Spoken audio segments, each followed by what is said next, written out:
All right, with the beading down to where I had turned and sanded, I started already turning down this next section, and that's what I need to do, is turn down this next section and get ready to bead that.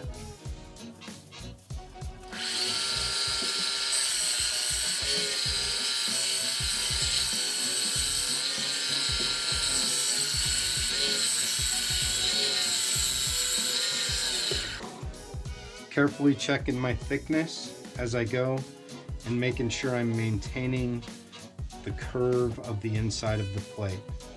It's a little high here yet, so I'm going to have to take a little more down.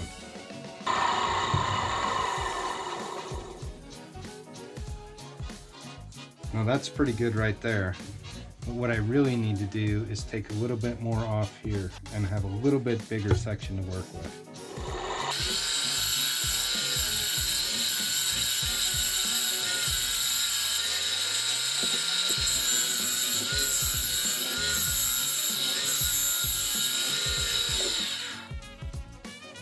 And then we bead this next section.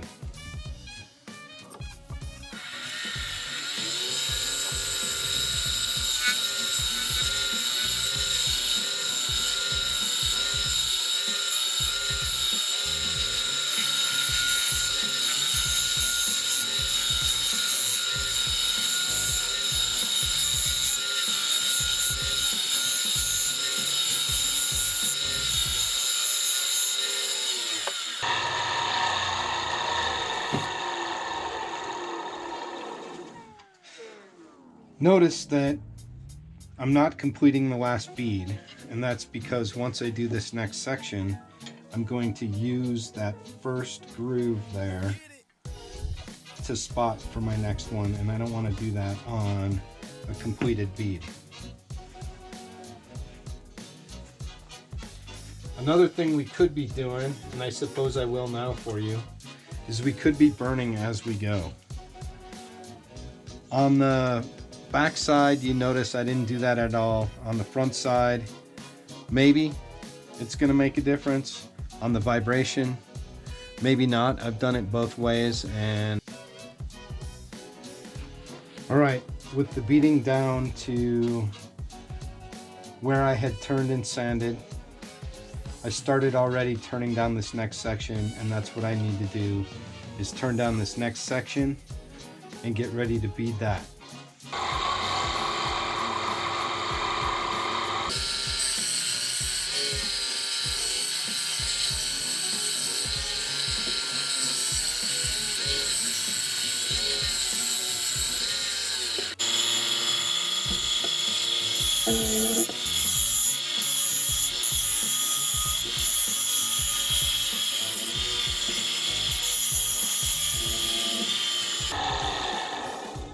Now coming down here, I want to continue. I'm a little high again, so I need to remove some more, and I'm going to continue, but think about it. Down there in the center, I have that recess in the back of the plate, so I never want to get so thin that I'm going to end up with a donut. Don't ask me how I know. Once I'm happy with the way that this feels, the contour, am I still on target, then what I'm going to do is pull out my sandpaper again, 150, 220, sand it down, and then we'll bead.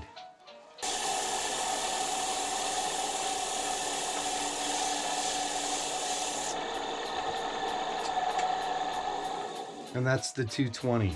The other thing is when you're sanding this next spot, just in case you can't stay off that last bead, that's another reason why it's not done yet. So now we bead some more.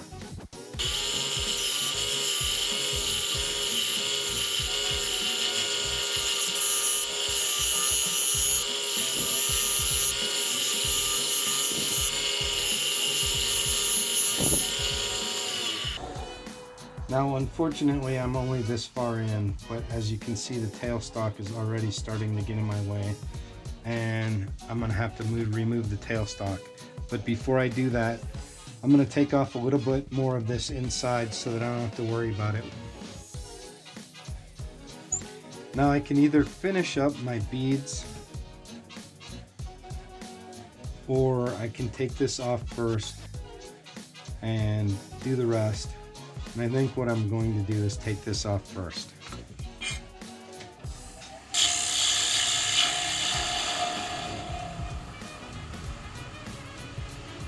You'll definitely want to be careful here. Remember, the recess is right behind here.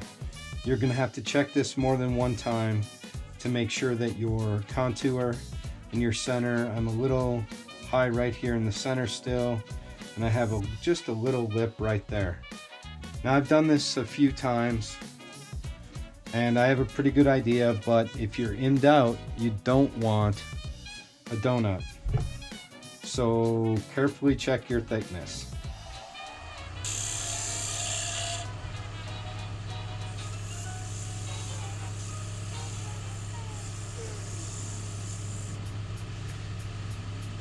Now that feels reasonably good.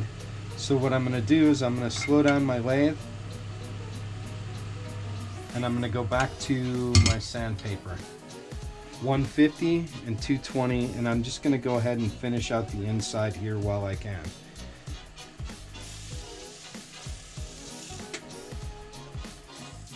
And to decide, am I happy with the way that this plate is going to contour into the center? And I am quite happy with it. So we will finish up the beading. We move right down close to the center. Now think about your design while you're doing this, because here's the time where you need to decide how close you want to get to the center with those beads. You can go all the way down and make the very center dot the same 1/8 inch that the rest of these beads are. I stop where I feel like it. It depends on what I'm thinking at the time. If I have a specific pattern or design in mind.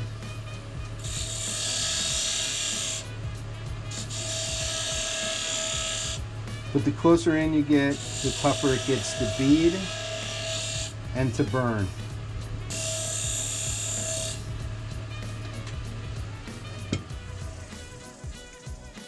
An important question is what to do with this center, because it has a sharp edge on it where you left off with the beading tool.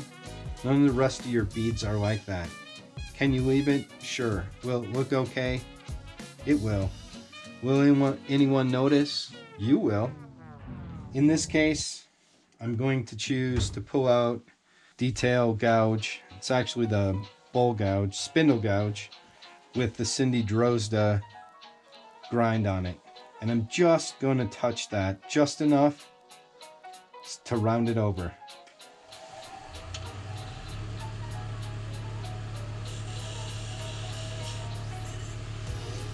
And there you go. Back to burning we go.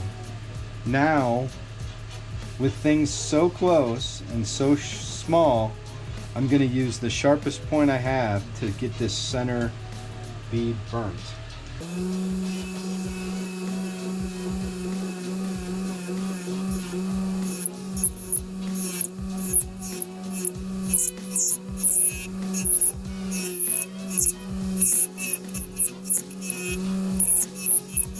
If you wondered, is it going to vibrate? Now you know. One more time before I start the lines. I don't know, maybe you can see it looks like there's a little burn here in this area, a little burn here, and I'm again going to take my 4/0 steel wool and clean this up.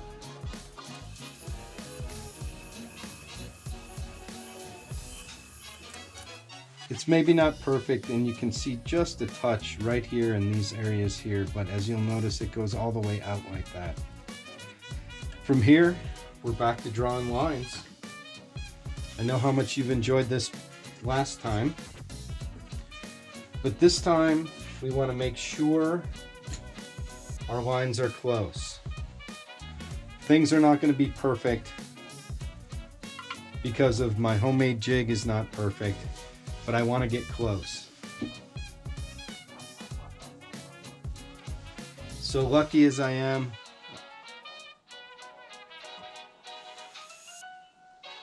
lucky as I am, we're on the spot here. Now your lines, when you get to the center, they're going to get real close and they're going to start overlapping each other, and there's no way you can burn 120 lines around that very inside bead. So I'm going to show you how we deal with that when we go inside and we get to the wood burner.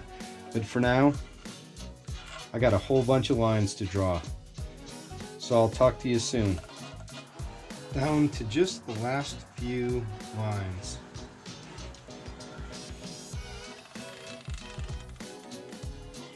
I wanted to mention that there's a whole lot more lead on there, on that plate now, than what I'm actually going to end up burning. Especially down towards the center. It won't be so bad on the outside, but down towards the center. So I wanted to let you know, make sure you know how to deal with that, or how I deal with that. A rag and a little acetone after I finish the burning, and I wipe it down the whole plate. The acetone takes the lead off. And that's the last of the lines.